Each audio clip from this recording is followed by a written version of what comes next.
Salam, selamat pagi anak-anak. Selamat jumpa lagi di tahun pelajaran 2020-2021. Melalui kesempatan ini kita akan belajar tentang pendidikan agama Kristen dan budi pekerti. Sebelumnya kita akan saling memperkenalkan diri. Ibu akan memperkenalkan diri. Nama Ibu Silpa Banu Naik STH, mengajar pendidikan agama Kristen kelas 8. Baik, sebelum kita mulai dengan pembelajaran hari ini, kita akan berdoa. Berdoa silisai.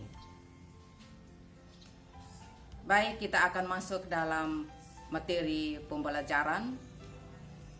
Materi pokok adalah iman dan pengharapan. Kompetensi dasar 3.1, memahami sikap hidup beriman dan berpengharapan. Tujuan pembelajaran, mensyukuri dirinya dianugerahi iman. Tujuan pembelajaran yang kedua adalah memahami arti sikap hidup beriman dan berpengharapan. Tujuan pembelajaran yang ketiga adalah menjelaskan makna hidup beriman dan berpengharapan. Untuk kita bisa memahami tiga tujuan ini ada referensi Alkitab, yaitu Ibrani 11 ayat 1. Yang kedua, Yakobus 2 ayat 17. Dan yang ketiga adalah Roma pasal 12 ayat 3 dan 17 sampai dengan 18. Anak-anak, silahkan membuka Alkitab. Kita akan belajar tentang apa itu iman. Kata iman dalam Perjanjian Lama berarti berpegang teguh. Beriman adalah berpegang teguh pada keyakinan yang dimiliki akan suatu hal, karena hal tersebut yang dapat dipercaya atau diandalkan. Anak-anak, kalau kita melihat di dalam Ibrani 11 ayat 1, silahkan buka Alkitab, melihat dan membacanya. Ibrani 11 ayat 1, iman adalah dasar dari segala sesuatu yang kita harapkan dan bukti dari segala sesuatu yang tidak kita lihat. Artinya bahwa iman itu dilihat apabila dapat dibuktikan melalui perbuatan nyata di dalam sikap kita sehari-hari. Contohnya, salah satu tokoh dalam Alkitab yang beriman. Di sini Ibu ambil salah satu contoh, yaitu Abraham. Abraham adalah salah satu tokoh dalam Alkitab yang beriman. Ia taat setia dalam panggilan Allah. Ia dapat membuktikan imannya, yaitu ia mempersembahkan Ishak sebagai korban persembahan bagi Allah. Jadi, anak-anak sekalian, iman itu harus dibuktikan dalam perbuatan. Karena iman tanpa perbuatan pada hakikatnya adalah iman yang mati. Anda bisa membaca dalam Yakobus pasal 2 ayat 17. Sesungguhnya iman itu dapat dibuktikan, seperti yang tadi saya kasih contoh salah satu tokoh Abraham. Abraham adalah orang yang beriman sehingga ia disebut bapa segala orang percaya atau orang beriman. Iman selalu berkaitan dengan percaya. Iman mendorong seseorang untuk memiliki harapan. Jadi iman dan pengharapan itu tidak terlepas, selalu ada kait mengait. Karena iman yang telah mendorong seseorang untuk memiliki harapan. Dan saya percaya bahwa anak-anak juga tentu punya harapan. Harapan masa depan, harapan untuk mendapatkan pekerjaan dan sebagainya. Ya, semua orang pasti memiliki harapan-harapan yang berbeda.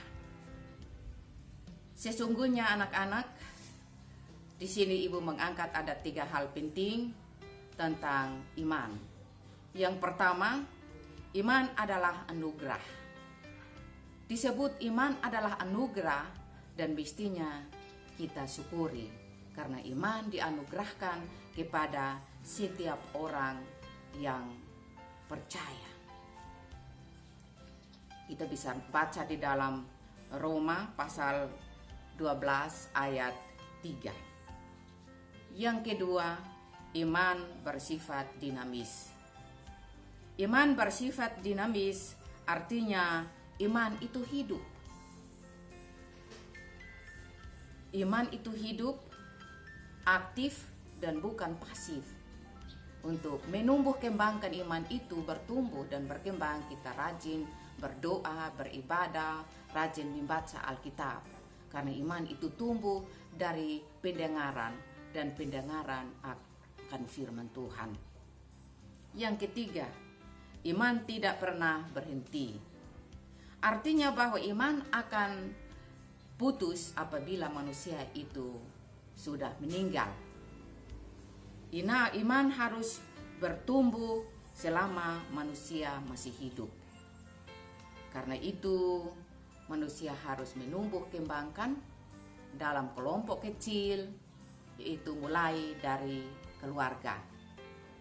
Anak-anak harus mengajak orang tua keluarga dalam rumah untuk tiap hari kita berdoa, membaca Alkitab, dan memahami ayat Alkitab.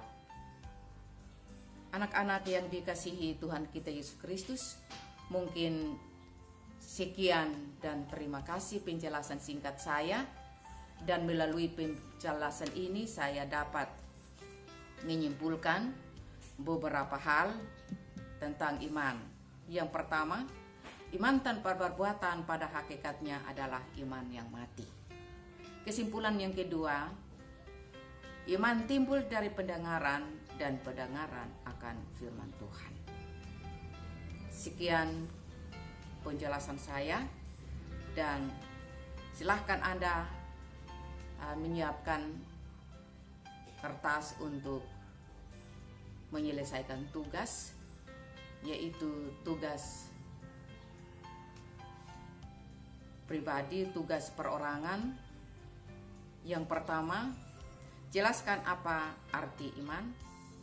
Yang kedua, jelaskan keterkaitan antara iman dan pengharapan. Yang ketiga, sebutkan 3 hal penting yang berhubungan dengan iman. Setelah menyelesaikan, silakan anak-anak mengirimkan kembali lewat WA mata pelajaran. Kita akan masuk ke dalam penutup, dan sebelum kita pulang, mari kita berdoa. Berdoa selesai. Sampai jumpa di minggu depan. Shalom.